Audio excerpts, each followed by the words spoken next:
The cold autumn rain fell relentlessly outside the window, turning the bustling streets of downtown Boston into a blurred landscape of neon reflections and slick, black asphalt. Inside the dark, narrow walls of my mid-tier business hotel room, the atmosphere was suffocating. I sat motionlessly on the edge of the crisp white hotel bed, my hands trembling slightly as I stared down at the brightly illuminated screen of my smartphone resting on my lap. "Hey, you forgot to wire my $3,000 for living expenses. Do you want me to divorce you or what?" My husband's rough, arrogant voice echoed sharply out of the speakerphone, bouncing off the thin drywall and filling the quiet space with an all-too-familiar sense of menace. The sheer entitlement in his tone was staggering. He didn't ask how my long flight had been. He didn't ask if I had arrived safely or if I had eaten dinner after traveling halfway across the country for a critical client pitch. To Landon, my entire existence was merely an administrative detail, a utility designed to keep his comfortable, effortless lifestyle running without a single hitch. He truly believed he held the upper hand in our marriage. He was absolutely convinced that I was terrified of spoiling his mood more than anything else in the world. For over a decade, he had used that fear as a weapon, carefully conditioning me to believe that I was nothing without him. But as I sat in that dimly lit room, listening to the muffled patter of raindrops against the window pane, he had no idea that his harsh demand was the final blow that would shatter his fragile, parasitic world into a million unrecoverable pieces. "Are you listening to me, Karen? Answer me." Landon's voice grew louder, heavily strained with an irritated edge. "Don't you dare go silent on me."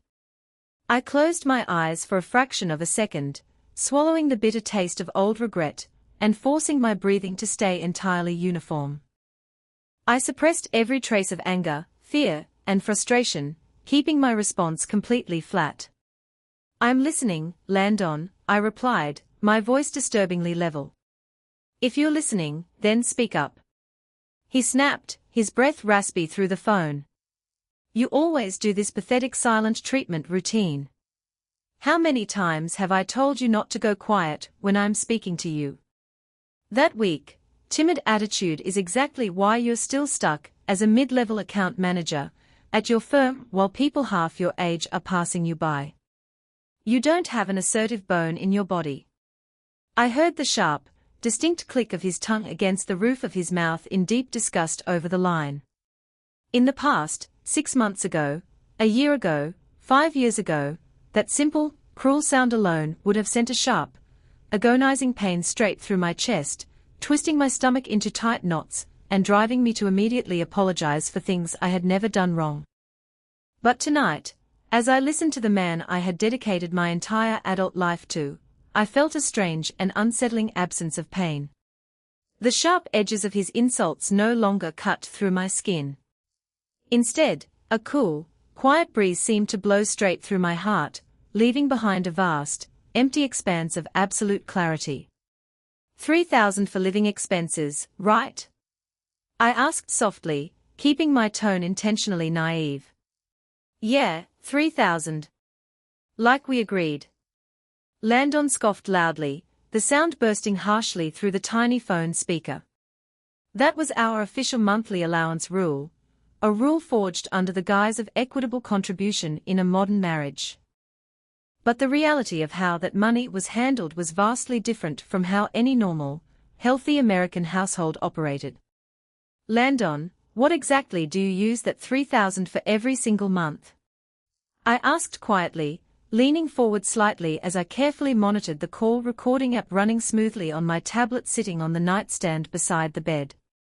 Landon let out an annoyed, theatrical laugh, incredulous that I would even dare to question his financial authority. "What do I use it for? What kind of stupid question is that, Karen?" "Rent, utilities, my high-end groceries, maintaining my wardrobe, and cover incidentals. Obviously. Who do you think holds down the fort back here in New York while you're running around on fancy business trips, pretending to be a corporate hotshot? A high-level man has to maintain his professional network and image. As an independent freelance consultant, it takes a solid, flexible expense account to build real, valuable connections with high-net-worth investors in Manhattan.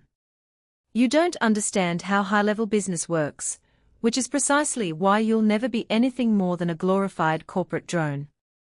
I bit the inside of my cheek to stop myself from laughing out loud at the absurdity of his words. Landon was a self-proclaimed freelance business consultant.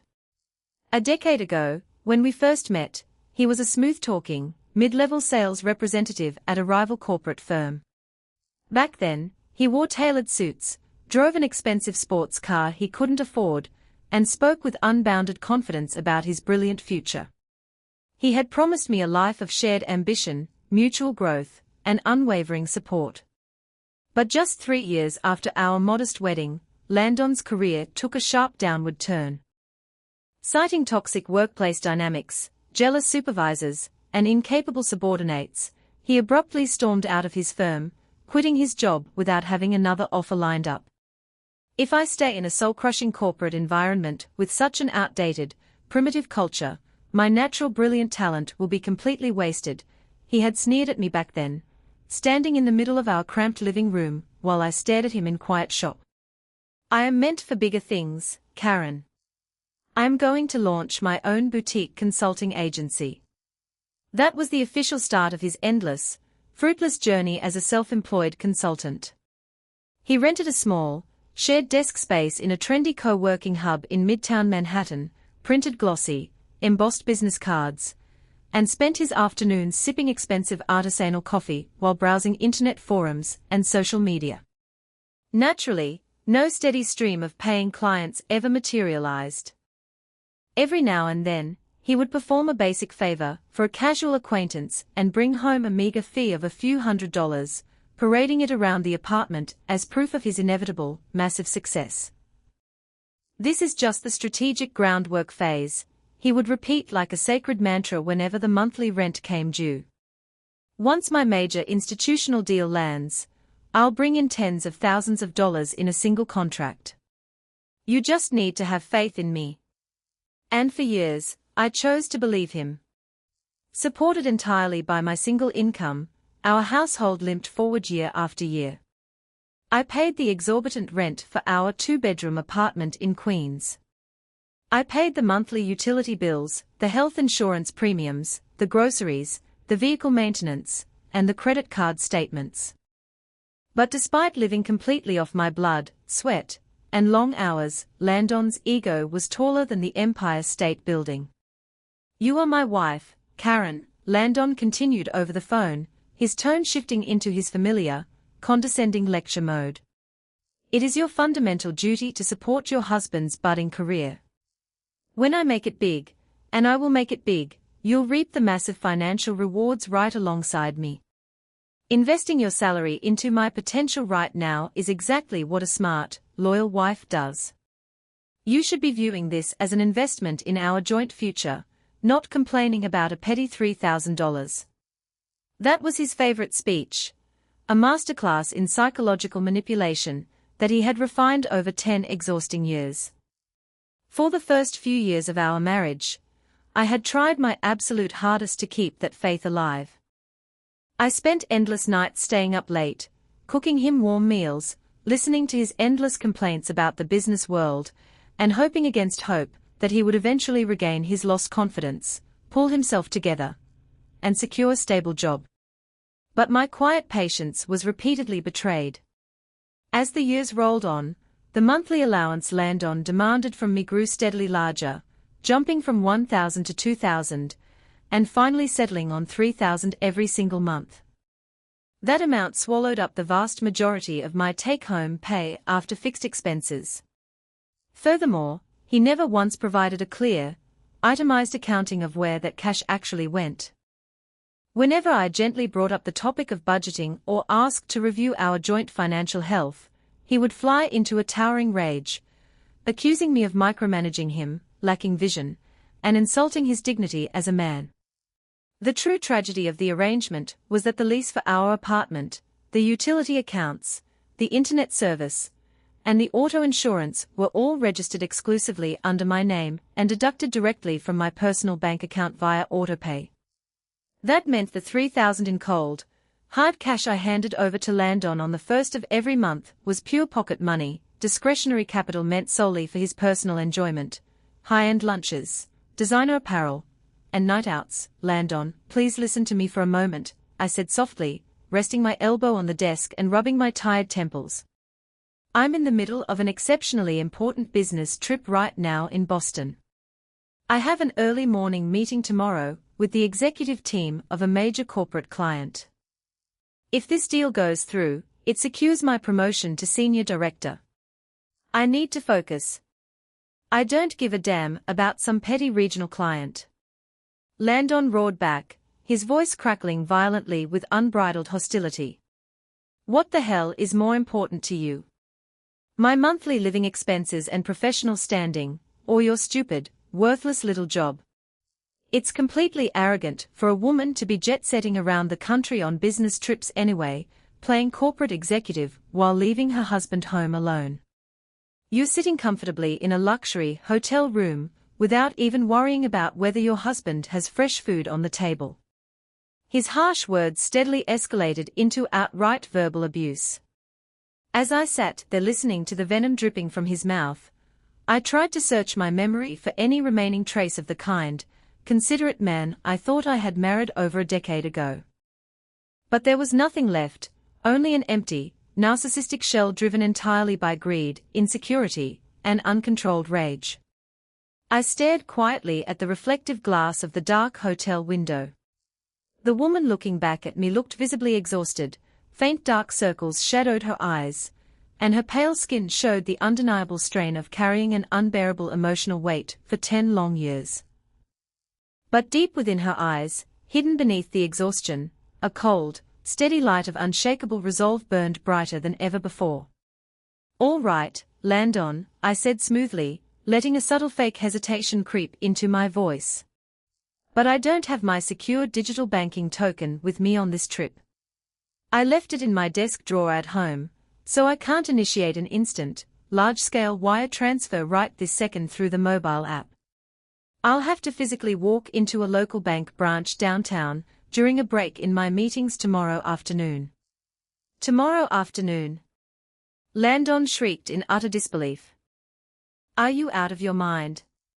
Just use your mobile banking app right now. You are completely tech illiterate. This absolute incompetence is precisely why you are so useless at your job. The mobile transfer limit without the security token is capped at $500 per day, Landon. I lied effortlessly, knowing full well he had never bothered to learn the technical rules of my private bank account. I can't override the system security. Listen to me very carefully, Karen. Landon's tone dropped an octave, becoming dangerously cold and calculating. If that $3,000 isn't sitting in my private checking account by tomorrow morning, you know exactly what I am going to do. I took a quiet, deep breath, maintaining my absolute composure. What are you going to do, Landon? Landon let out a cruel, triumphant laugh over the phone. A woman like you, who can't even keep a proper, welcoming home, who can't cook a decent meal, and who constantly prioritizes her stupid job over her husband, has zero social value or charm. The only reason you get to call yourself a married woman in polite society is because of my amazingly generous heart. If you forget that massive debt of gratitude and disrespect me by withholding my money, we are getting an immediate divorce. Do you hear me? A complete divorce. He paused, clearly waiting for me to gasp, cry, or drop to my knees to plead for mercy over the phone line. When I remained silent, he pushed the psychological blade even deeper. If a plain, 42-year-old corporate drone like you gets divorced, you'll end up completely alone, unwanted, and miserable for the rest of your pathetic life. Imagine how embarrassing and pathetic you'll look to your co-workers and your precious family when everyone knows your husband threw you out like trash. If you don't want that embarrassing future, you had better wire that $3,000 immediately the second the bank doors open tomorrow. Do you understand me? The very moment those words echoed through the quiet hotel room, the final, lingering thread of emotional attachment in my chest snapped cleanly in two. For 10 long, agonizing years, I had endured his constant put-downs, his subtle emotional abuse, his financial exploitation, and his blistering rages. I had stayed because I was deeply terrified of worrying my elderly parents back home in Westchester. I had stayed because I cared far too much about maintaining social appearances and avoiding the public stigma of a failed marriage. And above all, deep down in some dark, buried corner of my heart, I had harbored a pathetic, lingering feeling of pity for a broken man who refused to save himself. But as I sat in that quiet hotel room in Boston, listening to him threaten to ruin my life over $3,000, I realized that I didn't need to protect him anymore. I didn't need to protect an illusion. Yes, Landon. I understand completely, I replied in a remarkably clear, serene voice. Good. As long as your stupid head finally understands, he grunted, clearly convinced that his threat of abandonment had successfully brought me back into submission. Make sure I see that $3,000 in my account by noon tomorrow at the absolute latest. If you're even 5 minutes late, there will be hell to pay when you get back to New York. Click. Without waiting for another word, he abruptly hung up the phone. A sharp, rhythmic electronic beep echoed through the silent room before the call disconnected entirely. Slowly, deliberately, I lowered the smartphone from my ear and placed it flat on the pristine white duvet of the hotel bed. I let out a deep, long breath, feeling the heavy, suffocating weight that had rested on my shoulders for a decade magically lift away into the cool air. In the absolute silence that followed, I stood up, walked over to my leather briefcase resting on the desk, unzipped the front compartment, and pulled out a clean, crisp document bound in a clear plastic cover. It was the official, court-stamped copy of a formal divorce petition and financial freeze filing that my legal counsel had completed and officially submitted to the New York State Supreme Court several days prior. I looked down at the bold, black lettering at the top of the first page, Mercer versus Mercer.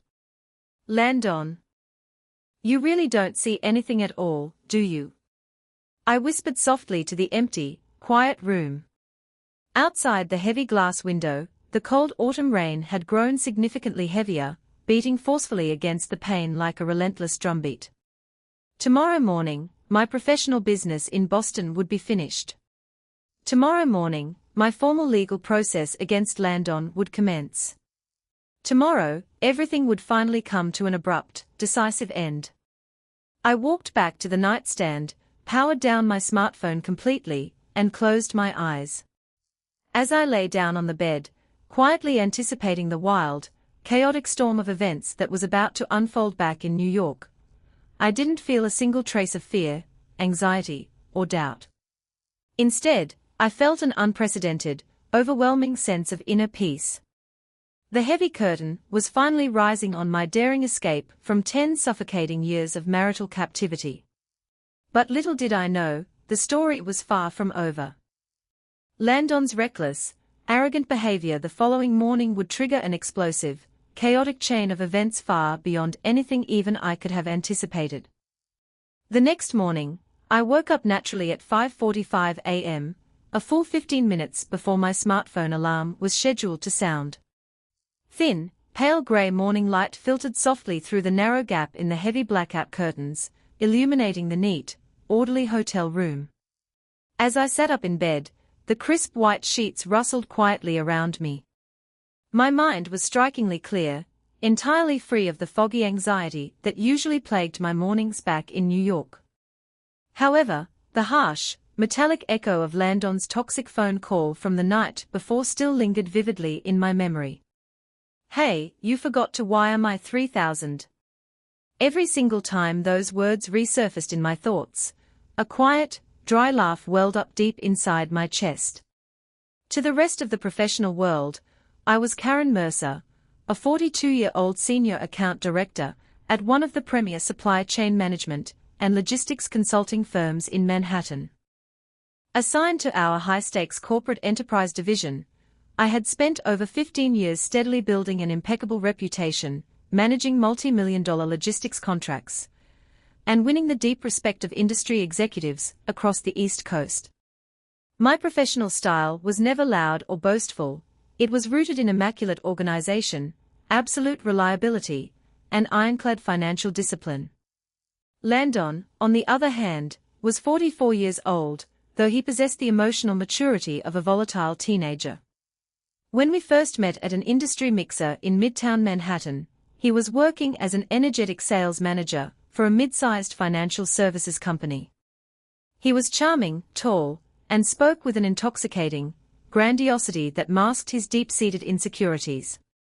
"I'm not built to be a cog in someone else's machine, Karen," he used to whisper to me during our romantic dinners in the city.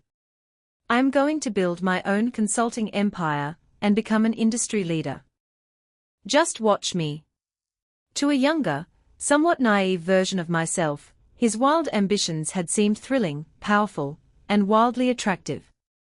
I mistook his deep-seated narcissism for genuine drive and executive talent. But the harsh reality of his character quickly revealed itself shortly after we exchanged our wedding vows. Just 3 years into our marriage, Landon suffered his first real career setback. After being passed over for a major executive promotion in favor of a far more qualified female colleague, Landon threw a massive, unhinged tantrum at his office. He engaged in screaming matches with his department head, insulted his subordinates, and ultimately stormed out of the building, handing in his sudden resignation before security could escort him off the premises. If I stay in a corporate environment filled with such weak, incompetent sheep, my elite talents will be completely stifled. He had screamed when he returned to our apartment that afternoon, slamming his leather briefcase against the wall so hard it left a dent in the plaster. "They don't deserve my intellect." That marked the official beginning of his endless, delusional journey as a freelance business strategy consultant. He insisted on using a significant portion of our modest joint savings to lease a high-end private desk at a luxury co-working space in Manhattan, claiming that an impressive physical address was essential for attracting high-net-worth corporate clients. But without a structured routine, a realistic business plan, or any baseline discipline, Landon spent his days drinking free artisanal coffee, lingering in high-end hotel lobbies, and browsing financial forums on his laptop. Naturally, no real, long-term corporate clients ever hired him. On rare occasions, a former colleague would throw him a minor bone, paying him a small fee to review a basic presentation or draft a simple report. Landon would instantly take that minor payment, spend half of it on an expensive steak dinner to celebrate his victory, and then return to weeks of complete inactivity. "This is just the strategic groundwork phase," he would remind me constantly whenever the subject of our compounding bills came up. In the consulting world, it takes years to build top-tier institutional relationships. Once my big deal lands, I'll bring in $50,000 in a single wire transfer. You just need to keep holding down the home front. And like a fool, I chose to hold down the home front. For over a decade, I carried the entire financial, physical, and emotional burden of our household on my shoulders. I paid the $2,800 monthly rent for our Queens apartment. I paid the utility bills, the health insurance, the grocery bills, the car payments, and the maintenance costs. Not only that, but Landon steadily demanded larger and larger sums of personal cash every single month under the manipulative pretense that he needed an elite expense account to entertain potential corporate clients, pay for high-end gym memberships, and buy tailored suits to maintain his professional standing. That was the dark truth behind the $3,000 living expense allowance he had furiously demanded from my hotel room the night before. My actual net take-home pay from my corporate job, even after including my quarterly performance bonuses, averaged roughly $5,200 per month. Out of that salary, I handed $3,000 in cold cash directly to Landon on the first day of every month. That left me with a meager $2,200 to cover our $2,800 apartment lease and utilities. To bridge the constant financial gap, I was forced to quietly drain my modest pre-marriage savings accounts, sell off personal jewelry my grandmother had left me, and eliminate every single personal luxury from my own life. I stopped buying new clothes. I stopped getting haircuts at professional salons, opting instead to trim my own hair at home.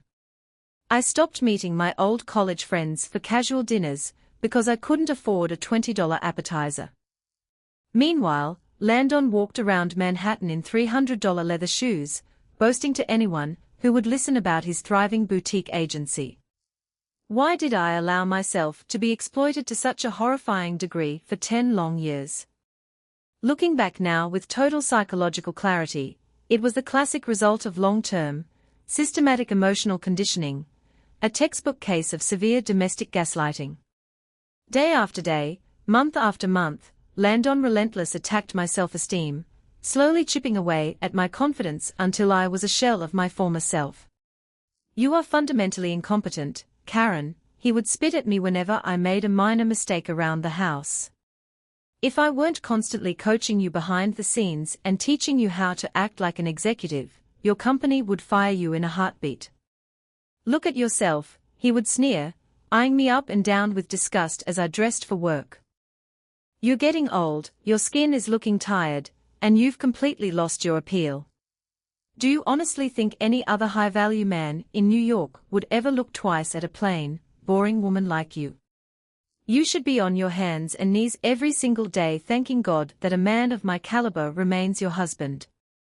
As he systematically dismantled my self-worth day after day, my psychological resilience went completely numb.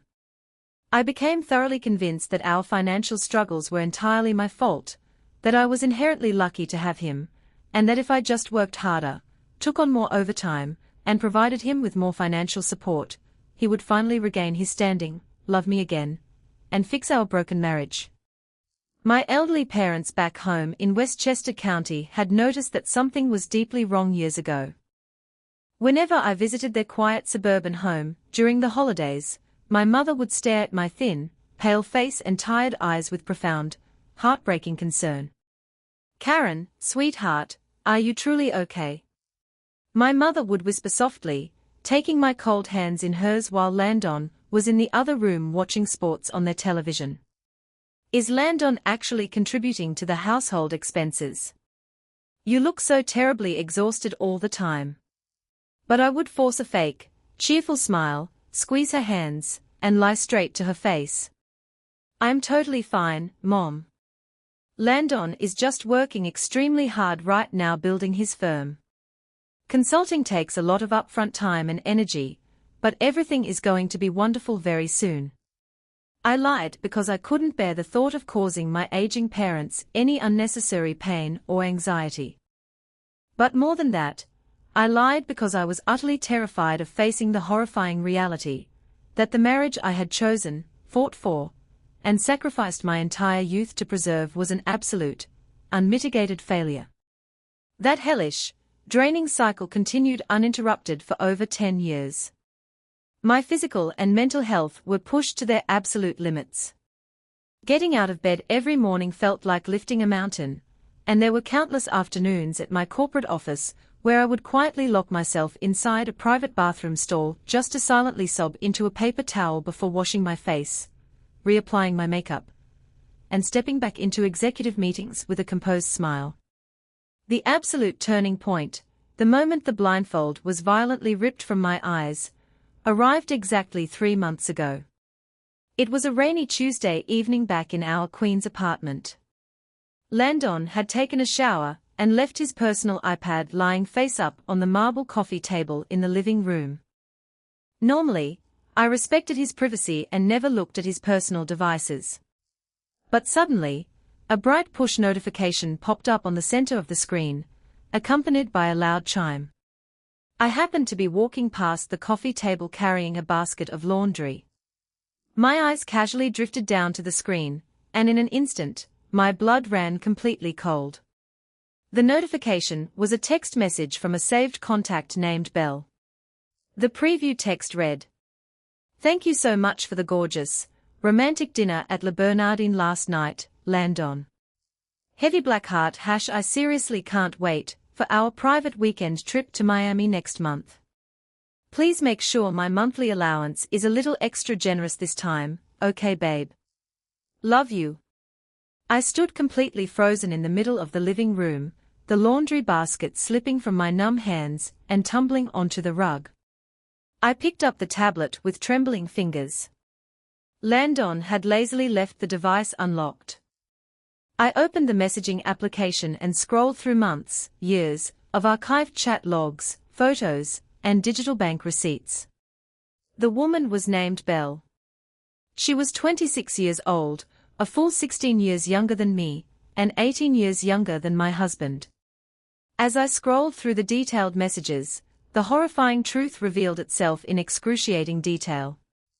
The $3,000 in cash I had sacrificed my physical health, my mental sanity, my pre-marriage savings, and my entire life to hand over to Landon every single month was never being used for business development, co-working desk spaces, or networking expenses.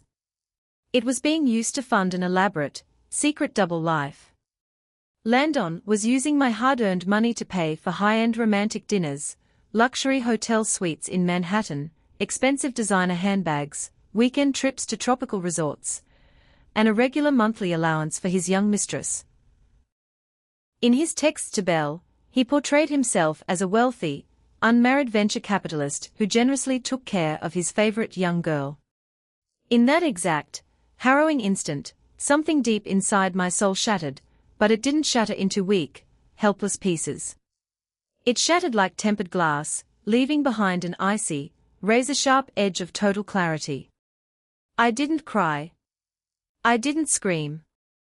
I didn't storm into the bathroom and confront him in a blind rage. Instead, an incredible, freezing calm washed over my entire body.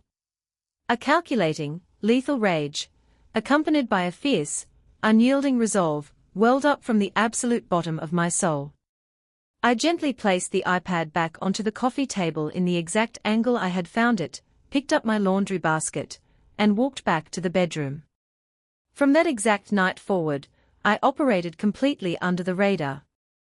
For 3 straight months, I played the part of the meek, exhausted, submissive wife while quietly organizing a masterstroke of cold, calculated revenge. First, I secretly hired a top-tier private investigative firm in Manhattan specializing in high-asset marital infidelity.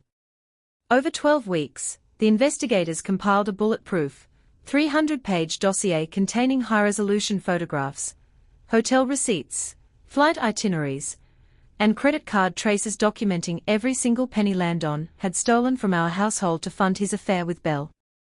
Second, I quietly gathered 10 years of complete financial records, bank statements, tax returns, and lease agreements, proving that I was the sole financial engine of the household and that Landon had fraudulently misrepresented his income while engaging in systematic financial abuse.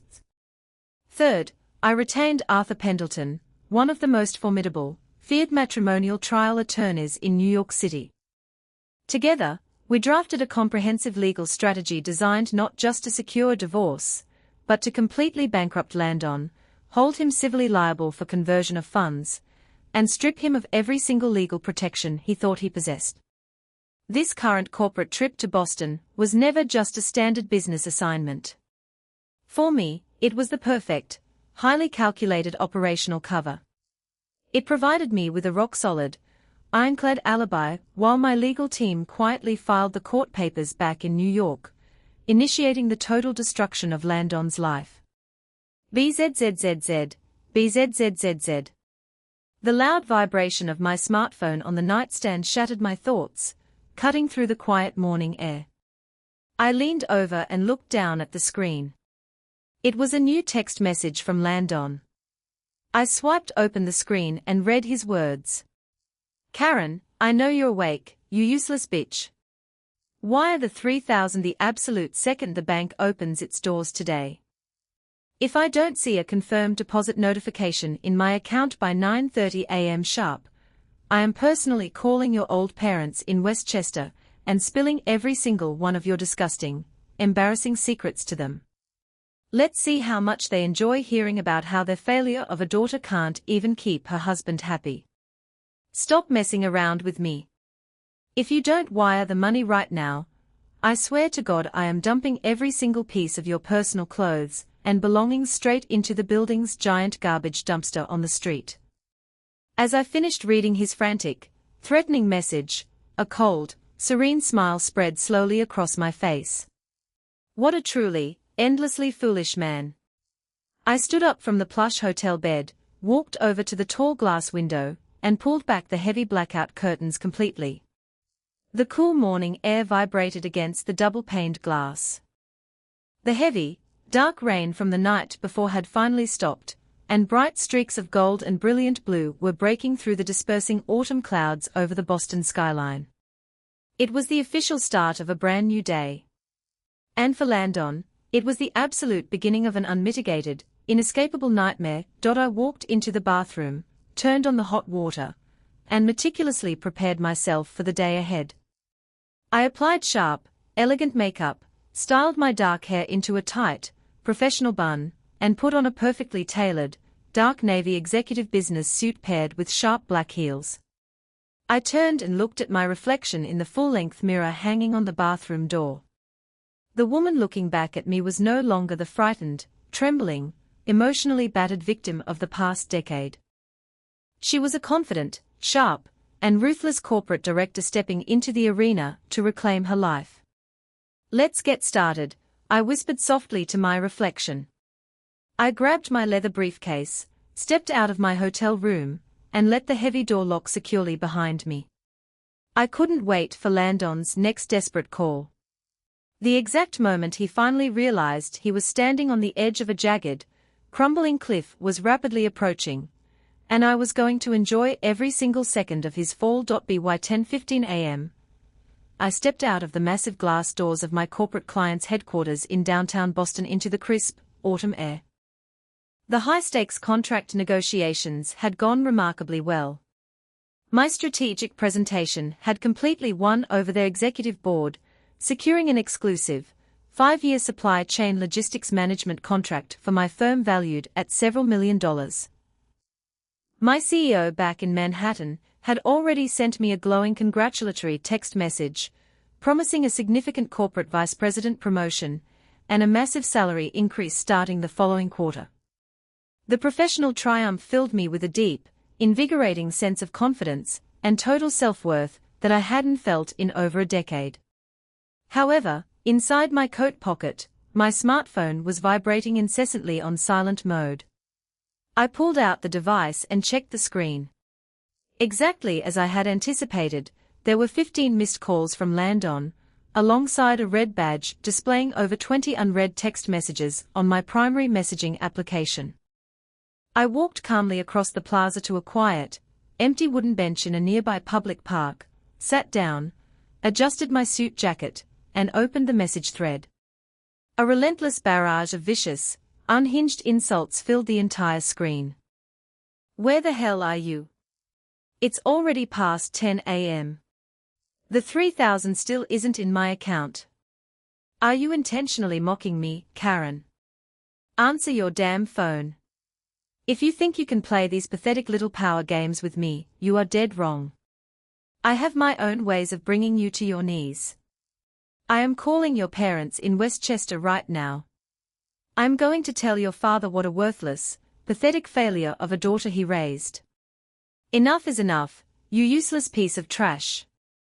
Wire the cash right now or your clothes are going straight into the gutter. I could practically see Landon's flushed, rage-filled face floating in the air above the screen. The frantic panic of not securing his free money, combined with his overwhelming frustration at my sudden, total refusal to obey his commands, was clearly shredding his fragile, narcissistic ego into pieces. I took a slow, deep, stabilizing breath, unlocked my tablet, ensured my high-definition call recording software was fully active and syncing directly to my secure cloud server, and dialed Landon's phone number. The line didn't even complete a full ring before he snatched the phone up. Karen. Where the hell have you been? A deafening, animalistic roar exploded from the phone's earpiece, with such violent force that I instinctively pulled the device several inches away from my ear. "Good morning, Landon," I said, my voice completely smooth, calm, and detached. I was in the middle of a critical executive-client negotiation. A multi-million-dollar corporate contract was on the line, so obviously, I couldn't answer my personal cell phone. "I don't give a damn about your stupid job," he screamed, his voice cracking violently under the strain of his rage. "You think some petty, useless regional sales meeting is more important than your binding promise to your husband? Who the hell do you think allows you to even have a corporate career in the first place, you ungrateful bitch?" It was the exact same intensely twisted, inverted logic he had used to control me for 10 long years. A man who literally lived entirely off my paychecks, ate food bought with my money, and slept under a roof paid for by my labor, was casually dismissing my high-level professional achievements as worthless. The absolute absurdity of it made me let out a soft, genuine sigh. "Landon, I earn real, substantial money through my intense hard work and executive skills," I said, keeping my tone intentionally analytical. "It isn't petty.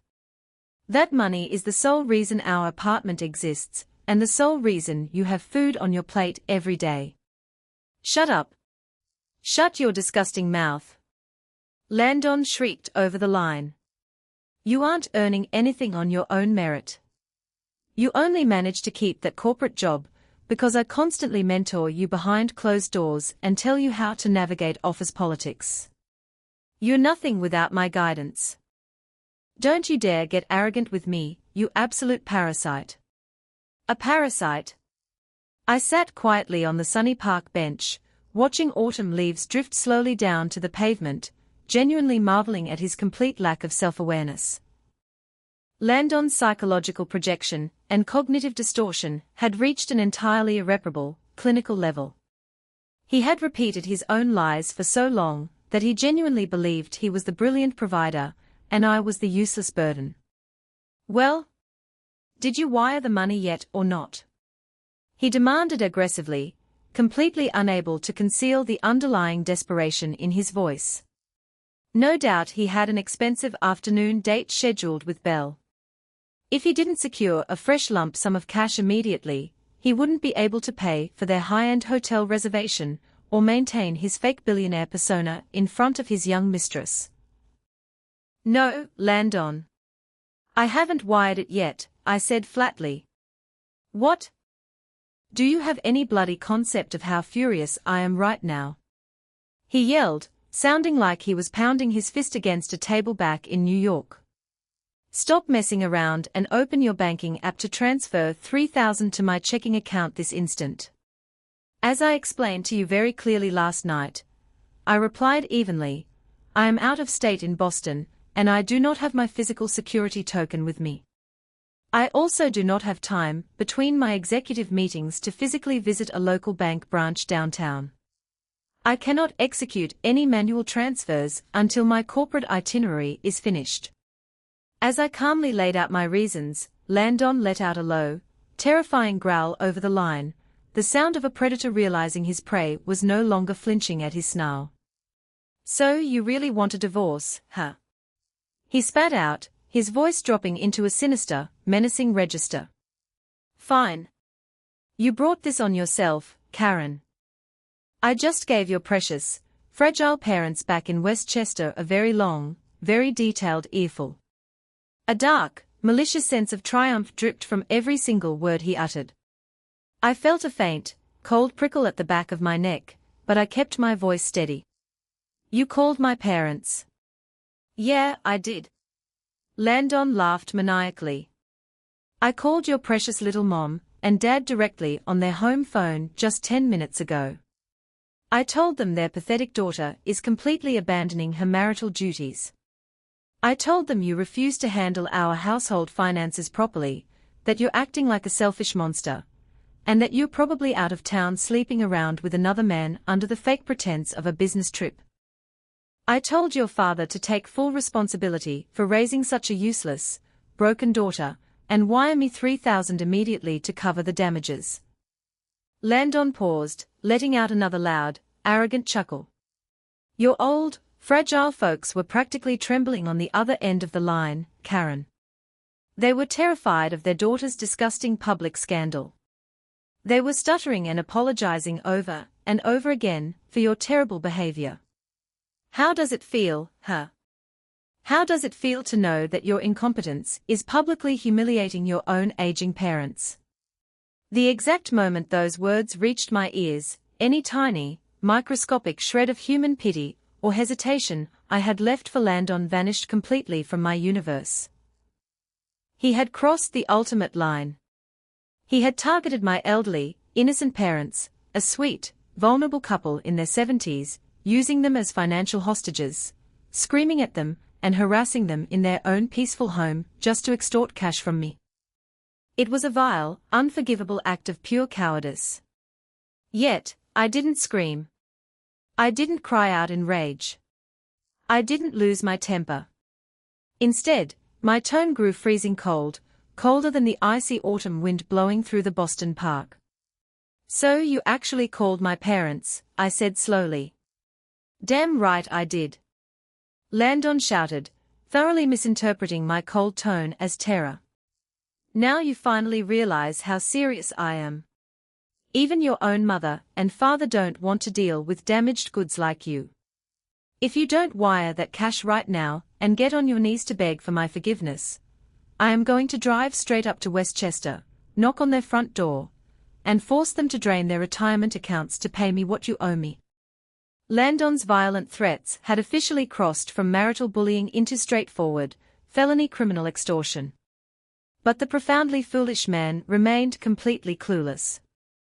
He had absolutely no idea that 2 weeks prior, I had personally taken a train up to Westchester, sat down at my parents' dining table, laid out the private investigators' photos of Landon's affair, showed them our financial audits, and fully briefed them on my legal divorce strategy. My parents knew everything. When Landon had called them 10 minutes ago screaming insults, my father had simply placed the phone on speaker, recorded his threats on a voice recorder, and played along by acting terrified, exactly as my attorney had instructed them to do.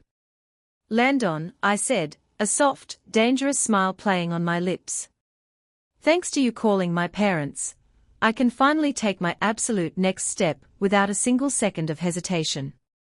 "What the hell are you babbling about?" Landon barked, his irritation reaching a boiling peak. "Shut up and wire the money." He was desperately expecting me to break down in tears, apologize profusely, panic about my family's reputation, and scramble to transfer the cash just like I had done for 10 agonizing years. But my prolonged, icy silence and completely unbothered demeanor were rapidly driving him insane. "Landon," I said softly, staring up at the clear blue sky. "You've threatened me with a divorce countless times over the course of our marriage, haven't you?" "Yeah, I have." He sneered, puffing out his chest over the line. "Because a plain, boring woman like you is absolute garbage to me without my guidance." "Make sure you never, ever regret those words," I said quietly. Landon choked on his breath for a split second, caught off guard by the sheer, cold confidence in my voice. But his habitual, deeply ingrained arrogance quickly reclaimed control, and he launched into a desperate, wildly aggressive verbal assault designed to inflict maximum emotional damage. "Regret it? Don't make me bloody laugh, Karen." He spat, his voice dripping with intense condescension. "You are the one who is going to rot in regret. Take a good, long look in a mirror, you stupid bitch.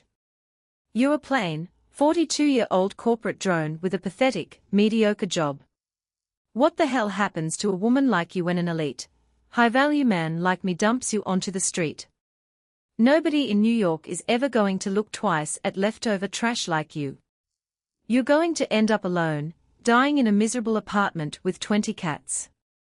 Every single word pouring out of Landon's mouth was a carefully sharpened verbal blade, crafted over 10 years of domestic abuse to completely destroy my self-worth. In the past, Those exact words would have crushed my spirit, leaving me sobbing on the floor and begging him to stay. But today was entirely different. I calmly glanced at my tablet screen to ensure the cloud recording was capturing every single decibel of his voice in pristine, uncompressed audio. I switched the call to high-volume speakerphone, letting his screeching insults echo clearly across the empty park plaza. "What's the matter, Karen?" Dumbstruck. Landon screamed louder, mistaking my complete silence for total emotional collapse. Too shocked to speak. "It's bloody obvious. The only reason you were ever able to hold your head up high in polite society was because you had the immense privilege of being married to an elite, talented man like me." His unhinged verbal assault showed zero signs of slowing down. "You have the basic intelligence of a high school dropout," he raged. "You should be on your hands and knees every single day thanking me for allowing you the supreme honor of paying my monthly expenses. You aren't my partner. You're my livestock. You are nothing more than a walking, talking ATM machine. Know your place. Livestock. A walking ATM." Even hearing those deeply dehumanizing words, I maintained my absolute, deliberate silence. I said nothing, simply letting his shrieking rage register flawlessly onto my digital recording device. Misinterpreting my silence as sheer terror, Landon's ego rode a wild wave of arrogant, delusional grandiosity. "You work your pathetic, soul-crushing corporate job, you bring home the paycheck, and I spend it having fun and living life with a young, gorgeous, hot woman." He yelled triumphantly, completely losing all restraint. "That is how the real world is supposed to work. Unlike an old, wrinkled, boring hag like you, I have a young, beautiful partner who actually respects my elite male talent." There it was. He had finally confessed to his affair with his own loud mouth, on a crystal-clear digital recording. It was an explicit, unforced admission of marital infidelity, matching the exact dates, times, and location records detailed in my private investigator's dossier. The thousands of dollars I had bled to earn had been blatantly stolen to purchase luxury dates, resort trips, and designer items for his 26-year-old mistress. "Unlike a cold, frigid stone like you, Belle genuinely adores me," Landon shouted, completely unprompted. "And because you refuse to wire my damn money right now, my high-end reservation at a fine French restaurant with her tonight is about to get cancelled. Are you intentionally trying to humiliate me in front of her?" It was always, only ever about himself. My agonizing physical exhaustion, my severe depression, my shattered self-esteem, the complete destruction of our marriage, none of it registered in his sociopathic mind. His sole driving motivation in life was preserving his fragile, fake persona of wealth in front of a young woman he was bribing with my salary. "Listen to me, Karen. This is your absolute final warning." Landon panted into the receiver, his voice shaking with violent intensity. "Wire that $3,000 to my bank account by midnight tonight. If you are even 1 single minute late, I am dragging every single piece of your clothes, your shoes, your books, and your personal furniture out onto our 15th floor balcony and throwing it straight down onto the concrete pavement below." He paused, taking a ragged breath before dropping his final nuclear threat. "Then, tomorrow morning, I am calling your corporate headquarters in Manhattan. I am going to speak directly to your executive directors and tell them that you are a financial fraud who steals money from her own husband. Even if you come crawling back on your knees tomorrow crying and begging for my mercy, it will be far too late. I will sign our divorce papers, strip you of every single asset you possess, and throw you out onto the street like the trash you are. Your old parents will be the absolute laughingstock of Westchester when they have to take back damaged goods like you." Landon's furious, hysterical tirade finally came to a temporary halt, leaving him gasping heavily for air over the line. I sat quietly on the wooden park bench, listening to the heavy sound of his breathing through the phone speaker. "Is that everything you wanted to say, Landon?" I asked, my voice terrifyingly flat, icy, and completely devoid of emotion. What? What the hell is with that unbothered attitude? He barked, soundly rattled by my complete lack of panic. You don't sound remorseful or scared at all. I understand completely, Landon, I stated with absolute clarity. I have received every single word, threat, and confession you just uttered, loud and clear. HMPH. Good. He grunted, trying desperately to regain his dominant posture. Then run to the nearest bank right now and don't be late. Slam. He slammed the phone down violently, abruptly disconnecting the line. Sitting under the warm autumn sun in downtown Boston, I slowly lowered my smartphone from my ear and pressed the stop button on my tablet's recording application. There, saved securely across 3 separate cloud backup servers, was a crystal-clear, 10-minute audio file containing severe felony extortion threats, systematic verbal abuse, explicit threats of personal property destruction, and a full, verbal confession of marital infidelity. All the pieces of the puzzle are finally in place, I murmured softly to myself, a faint, genuine smile touching my lips. The heavy, suffocating fog that had hung over my chest for 10 long, miserable years cleared away all at once. The emotional chains were broken. However, I knew that the real, dangerous battle was just beginning. Landon's wild threats were not merely empty rhetoric, he was an unstable, highly volatile narcissist whose reality was collapsing around him. There was a very real, immediate possibility that he would physically attack my parents' home, or begin violently destroying my property back at our Queens apartment complex.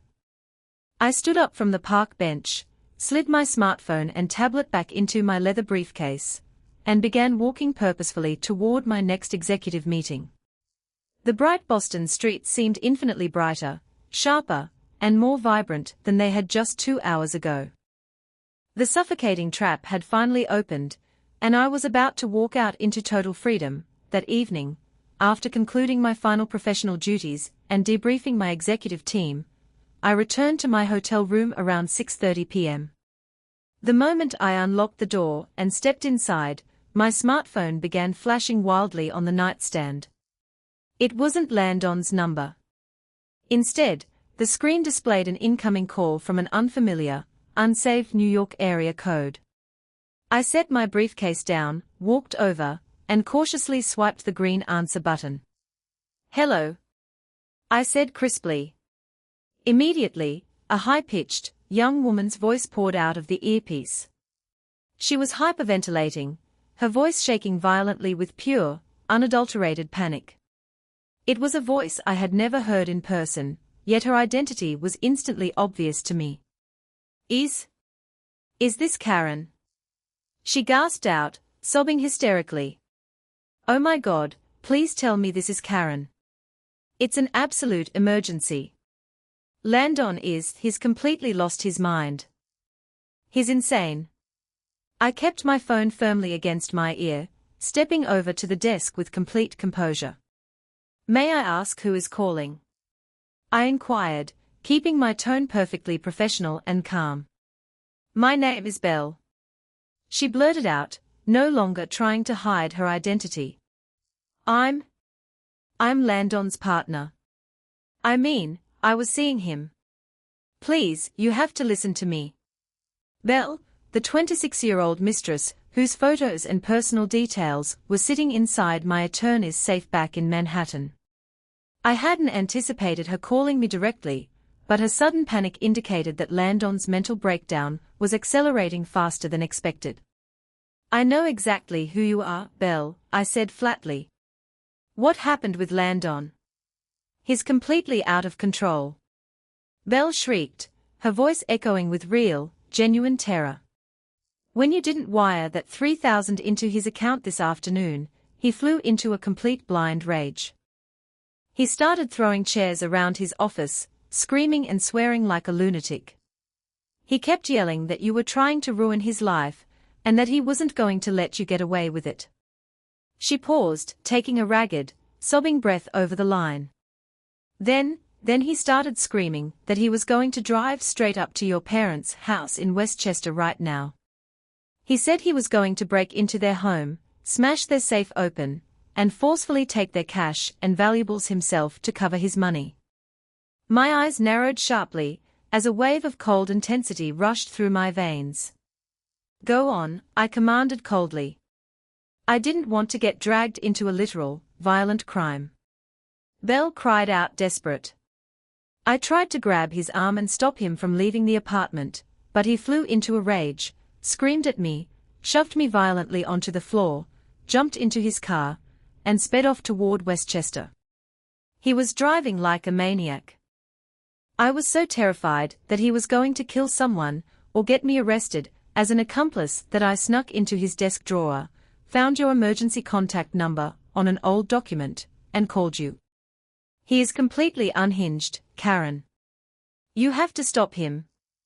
Landon had completely lost total emotional control.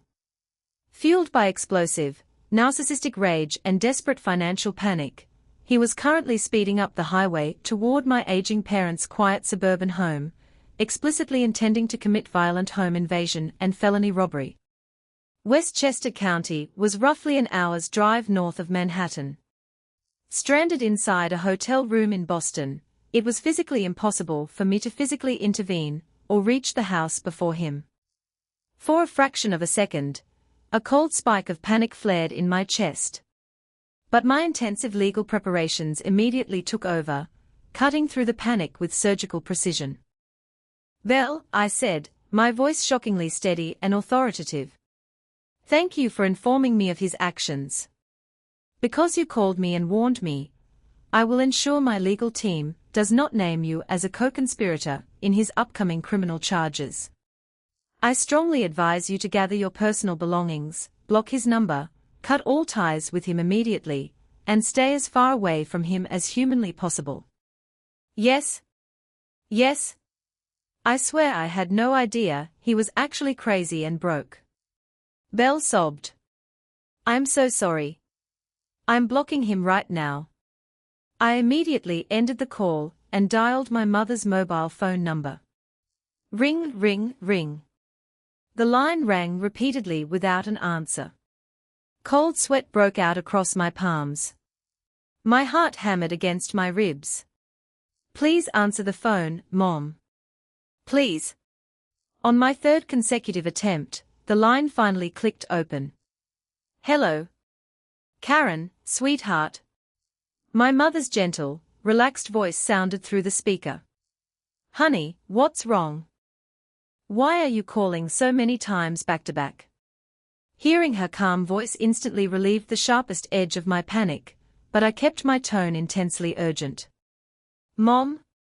Listen to me very carefully right now. I instructed firmly. Where are you and Dad right now? Are you inside the house? Are all the doors and windows locked? Why, yes, honey, my mother replied, sounding somewhat surprised by my tone. Your father and I are just sitting in the living room watching the evening news. The front and back doors are locked, of course. Did something happen? Mom, you and Dad need to stand up, grab your coats, get into the car, and leave the property immediately. I ordered, leaving zero room for argument. Drive straight to the local Westchester Police Department station, or go to a crowded public diner downtown right now. Landon is currently driving toward the house in an unhinged, violent rage, and he is intending to break in. Do not stay in that house. My mother gasped audibly over the line. Oh dear Lord, he actually called here earlier today shouting the most awful, disgusting things to your father, she said, her voice shaking slightly with shock. All right, Karen. We are grabbing our coats right now. Your father has his keys. We are leaving through the garage immediately. Please hurry, Mom. I urged. And no matter what happens, if you see his car on the road or near the driveway, do not stop or talk to him. Drive straight to the police. We are moving right now, sweetheart. Please stay safe, my mother said before hanging up. The very second my mother disconnected, I dialed the direct emergency line for the local Westchester County Police Department precinct. Westchester Dispatch, state your emergency. My name is Karen Mercer, I said rapidly, speaking with sharp executive authority. I am calling to report an active, highly dangerous threat of violent home invasion and burglary at my parents' residence. My estranged, aggressive husband, Landon Mercer, is currently en route to their address in a dark blue sedan. He is in an extremely volatile mental state, making explicit verbal threats to break into the home and commit robbery. My elderly parents have just evacuated the premises, but the house is currently vulnerable, and he is armed with heavy tools in his trunk. I request an immediate emergency police dispatch to the location. Understood, Ms. Mercer, the dispatch officer replied crisply. We have multiple patrol units in that immediate sector. Units are being dispatched to the residence on high priority right now. I hung up the phone, leaning against the hotel desk and taking short, sharp breaths. My parents were safe and in transit to the police station. The police were responding to the house. The physical safety of my family was secured. BZZZZ. BZZZZ. BZZZZ. Before I could even catch my breath, my smartphone erupted into wild vibrations again. This time, the caller ID displayed the primary office line of the Property Management Association for my luxury high-rise apartment building in Queens, New York. I pressed the answer button immediately. Hello, this is Karen Mercer. Ms. Mercer. Thank God you answered. The property manager's voice was completely frantic, filled with extreme, chaotic background noise, blaring sirens, and screaming people. We have a massive, catastrophic emergency occurring at the building right now. The manager shouted over the noise. Your husband, Landon, has somehow locked himself inside your 15th floor apartment. He is currently standing on your private exterior balcony, screaming insane obscenities and violently throwing heavy furniture, wooden tables, metal chairs, television sets, and boxes of clothing over the railing. My jaw clenched tight, as my eyes widened in sheer disbelief. He is literally throwing heavy objects off the 15th floor. I demanded. Yes? The manager yelled hysterically.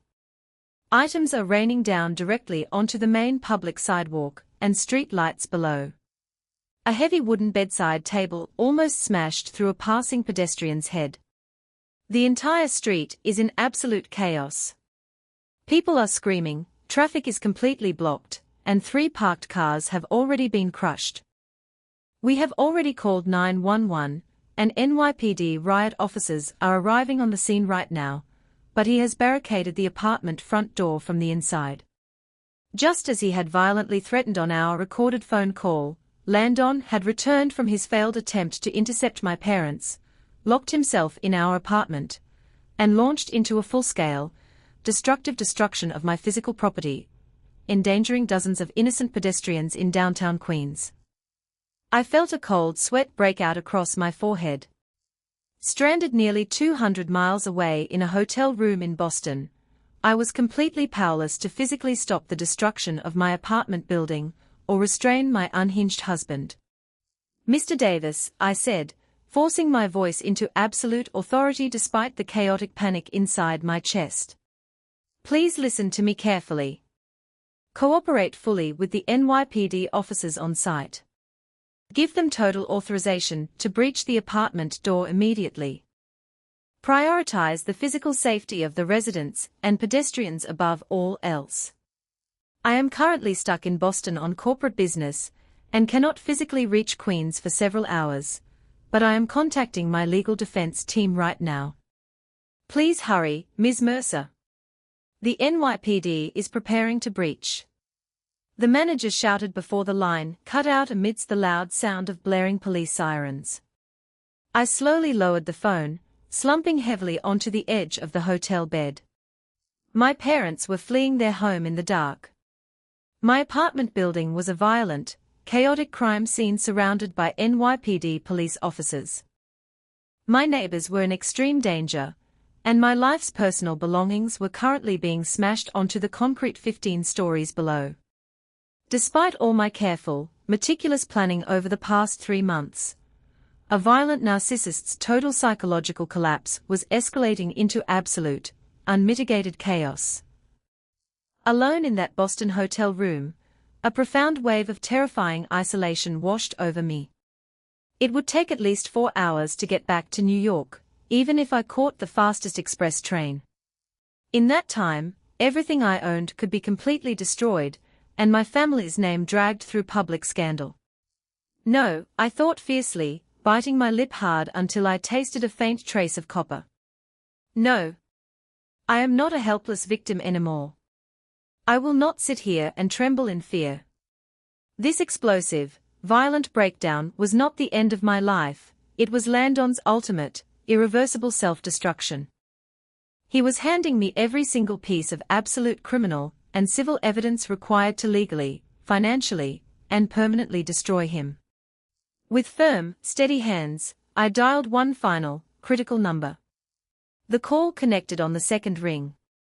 "Hello, Karen," a deeply calm, and authoritative voice answered. "I take it the situation has escalated." It was Arthur Pendleton, my lead trial attorney. "Mr. Pendleton," I said, my voice cutting through the quiet room like a steel blade. "It has started. Landon has completely lost his mind. He tried to breach my parents' home in Westchester, and right now, he is barricaded inside our Queens apartment, throwing my furniture off the 15th floor balcony. The NYPD is currently breaching the unit." There was a brief, deliberate pause on the other end of the line, followed by the quiet sound of Arthur Pendleton taking a slow sip of coffee and setting his cup down on a wooden desk. "Everything is proceeding completely within our acceptable parameters, Karen," Attorney Pendleton said, his voice acting like an unbreakable anchor in the middle of a storm. "In fact, Landon's utter lack of emotional control has just handed us the absolute ultimate victory. With these active developments, we have gathered every single piece of unstoppable evidence we could ever possibly need."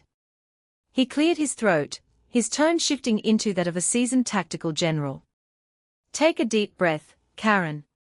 Calm your mind. You have executed your role flawlessly. Now, sit back, stay in Boston tonight, and let my team and the New York Police Department handle the fallout. By tomorrow morning, Landon Mercer will be in handcuffs, and his life as he knows it will be officially over." The night passed in a blow of cold anticipation. Early the following morning, I took the first express train out of Boston back to Manhattan. As the city skyline came into view through the rain-streaked train window, I felt no anxiety, only a sharp, lethal clarity. By 9 a.m., I arrived at the high-rise corporate office of Arthur Pendleton in Midtown Manhattan. The veteran attorney was sitting behind a polished mahogany desk, framed by towering windows overlooking Fifth Avenue. He greeted me with a firm nod and gestured toward a plush leather chair. On his desk sat 3 thick yellow legal pads, a laptop displaying active court feeds, and a sealed police report. "Good morning, Karen," Mr. Pendleton said, his tone measured and deeply reassuring. "I hope you had a restful train ride." "The events of last night unfolded exactly as we anticipated, though your husband managed to make his legal situation significantly worse than even I predicted." "Is he in custody?" I asked quietly, leaning forward. "He is currently sitting in a holding cell at the NYPD 108th Precinct," Mr. Pendleton replied, opening the police report. "Let me walk you through what transpired after we spoke last night." As it turned out, Landon's narcissistic spiral had reached a magnificent, irreversible climax. After barricading himself inside our 15th floor Queens apartment, he had spent nearly 45 minutes hurling my personal possessions off the private balcony. Chairs, bedside tables, floor lamps, suits, and framed artwork had rained down onto the public avenue below. The NYPD Emergency Service Unit had closed off the entire block, deploying a SWAT breach team up the stairwell. When officers finally breached the apartment front door, Landon didn't surrender. Instead, in a blind, unhinged frenzy, he swung a heavy wooden chair leg at the lead officer, striking his tactical shield. The immediate criminal charges filed against him by the Queen's District Attorney are severe, Mr. Pendleton explained, counting them off on his fingers. First-degree reckless endangerment, felony criminal mischief for the property destruction, resisting arrest, and assault on a law enforcement officer. Because he endangered dozens of pedestrians on a public street, the DA is refusing to offer a simple misdemeanor plea deal. He is facing mandatory state prison time. I listened in silence, a quiet weight lifting from my chest. What about my parents' home in Westchester? The Westchester County Police intercepted his vehicle log, Mr. Pendleton continued, pulling up a second document. Your parents were safely situated inside the precinct station house, making a statement, when patrol units spotted Landon's car circling their residential block. Combined with the crystal-clear audio recording you captured on your phone, where he explicitly threatened to drain their retirement funds, the DA has added felony extortion and stalking to his docket. I let out a long, slow breath. An hour divorce proceedings. Mr. Pendleton smiled, a tight, razor-sharp expression of professional satisfaction. That is where our victory becomes absolute, he said, sliding a thick stack of court documents across the desk to me. This morning at 8:30 a.m., while Landon was being processed in lockup, my associate appeared before the New York State Supreme Court. Based on the private investigator's bulletproof dossier documenting his 10-year history of financial fraud, his explicit verbal admissions of infidelity, and his active criminal arrest, the judge granted every single emergency motion we requested. He pointed to the stamped court orders. Immediate emergency divorce and dissolution, granted on grounds of severe cruelty, adultery, and financial destruction. Total asset freeze, every bank account bearing Landon's name was instantly frozen. Full civil restitution order, the court ruled that Landon must forfeit any claim to marital assets, our apartment lease, or my corporate retirement savings. Furthermore, he was ordered to pay full civil damages for the property destroyed in Queens and refund the $3,000 monthly sums he fraudulently extorted over the years. Permanent order of protection, Landon is legally barred from coming within 1,000 feet of me, my parents, or my place of employment for the rest of his natural life. He has no savings, no clients, no legal leverage, and no money for a private criminal defense attorney, Mr. Pendleton concluded, closing the file with a soft thud. He will be assigned a public defender, and when he walks out of state prison in a few years, he will be completely bankrupt, stripped of his reputation, and burdened with a permanent felony record. I stared down at the judge's signature on the court order. For 10 long, excruciating years, Landon had made me feel tiny, weak, and utterly dependent on his arrogant mercy. He had used my love, my kindness, and my patience as fuel for his fake, parasitic lifestyle. But in the end, his own unchecked greed and delusion had built the very gallows he was now hanging from. Thank you, Mr. Pendleton, I said softly, standing up and extending my hand. For everything.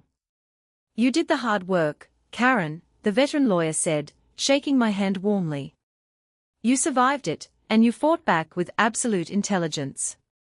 Go rebuild your life. 2 hours later, I stood on the sidewalk outside our Queens apartment building. The morning air was crisp and clean, carrying the fresh scent of autumn. The street below had been cleared of debris, though faint scratches on the concrete pavement marked the spot where my old life had crashed down the night before. As I stood there adjusting my trench coat, a yellow taxi pulled up to the curb a few yards away. The door opened, and a young woman stepped out onto the sidewalk. It was Belle. She looked nothing like the glamorous, confident mistress in the investigator's photographs. Her eyes were red and swollen from crying, her hair was disheveled, and she carried a single small duffel bag. She froze when her eyes met mine. For a long, tense moment, neither of us moved. Slowly, Belle walked over to me, her head bowed in deep humiliation. "Karen," she stammered, her voice barely a whisper. I just came by to pick up my laptop from his office space down the block. I'm so sorry. I swear to God I had no idea he was stealing your life savings to pay for everything. He told me he was a wealthy single venture capitalist." I looked at her calmly. She was young, foolish, and had allowed herself to be seduced by a narcissist's grand lies, just as I had over a decade ago. But unlike me, she had escaped before wasting her entire youth. "Landon is currently in central booking, Belle," I said smoothly, my tone entirely free of malice. "He will be going to state prison for a very long time. You should take this as an expensive lesson. Never build your life on another person's illusions, and never let a man make you feel small." Belle bit her lip, fresh tears welling in her eyes. She nodded slowly, stepped back into the waiting taxi, and drove away. I turned and walked through the front doors of my building. The building staff greeted me with deep sympathy and respect, handing me a fresh set of keys to the apartment. When I stepped off the elevator onto the 15th floor and unlocked the front door, the apartment was quiet. The living room was largely empty, the heavy furniture gone, the windows open to the bright blue autumn sky. I walked over to the balcony, leaning against the clean metal railing and looking out over the magnificent skyline of New York City. My phone vibrated in my coat pocket. I pulled it out and saw an incoming text from my corporate CEO. "Karen, the board has officially approved your executive promotion to Senior Vice President of Logistics. Your new compensation package and private office are ready for you on Monday. Congratulations." I smiled, a genuine, radiant smile that reached all the way to my soul. I looked down at the court divorce papers in my briefcase, then up at the endless, open horizon above the city. The dark, suffocating decade of shadow and abuse was officially over. The chains were shattered, the parasite was gone, and my true life was finally beginning. I took a deep, full breath of fresh air and smiled into the morning sun.